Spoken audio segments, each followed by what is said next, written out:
Hi, my name is Lisa A. Crinel, and I'm happy to be here today to share my story and discuss our choice, our body. My parents are not originally from New Orleans, Louisiana. They're from Nashville, Tennessee. And not being from here, during the summer and holidays, my mother and I and my daddy would go to her first cousin and her family's house in Mississippi. We would alternate summers. They would spend a summer with us, we would go spend a summer with them. For holidays, we would spend Thanksgiving, they would come here for Christmas, and we would flip it back and forth every year. Well, being an only child, I was ecstatic to have other cousins in the house to play with, even though the youngest one was 6 years older than me.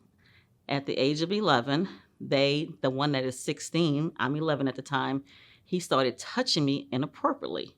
And as with most predators or child molesters, it always starts off subtle.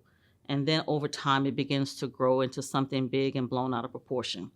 So as time went on and we continued to go to their house, one Thanksgiving, he kissed me and forced himself on me. And of course, with all predators, that fear of you better not tell nobody is always implanted in the child's head. I'm 11 years old, he's 16. So that Christmas, we went by their house, and the same thing happened 2 or 3 times. Well, my mother always kept a calendar to check to make sure my menstrual cycle would come down when it was supposed to. And this particular month, it didn't come down. 3 weeks later, still no menstrual cycle. So she decided to take me to her OBGYN, and lo and behold, I was pregnant. Now, for some of you may remember on St. Charles, coming from Canal Street, before you get to Jackson, there was a large building that was on the left-hand side that was called Delta's Women Clinic. I had to go there for the first day to get the pre-op, and the second day, I went to have the procedure done. So long story short, I did have the abortion.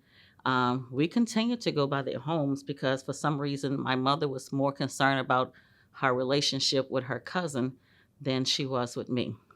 At the age of 59, I am very grateful to the decision that my parents made for me to have an abortion at the age of 11 because growing up, I was able to partake in everything in high school and in college. I was able to see young ladies that had babies at 12, 13, and 14 that missed out on so much of their young life because they had to raise a child. And even more so, when you're molested by a family member or a friend of the family, there's never going to be a love happy relationship with a child coming to the world.